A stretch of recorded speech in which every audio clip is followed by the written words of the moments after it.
अस्सलामुअलैकुम बच्चों, कैसे हैं आप सब लोग। उम्मीद है कि आप सब लोग खैरियत से होंगे और मेरी नज़में सुन रहे होंगे।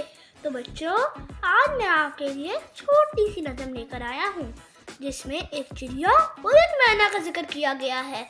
आपने कभी मैना देखी है? चले आए शुरू करते हैं। नज़म का नाम है टमक टुम। टमक टमक टमक टुम, तेरी चिड़िया की एक दुम, मेरी मैना के दो पर, एक इधर और एक उधर। तेरी चिड़िया शोर मचाए, मेरी मैना गाना गाए। एक दफा मेरे साथ दोबारा पढ़े।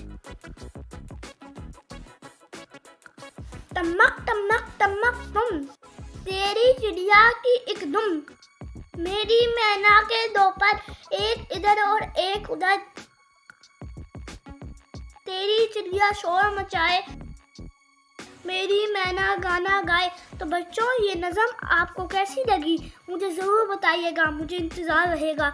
और मेरी वीडियो को लाइक और शेयर करें।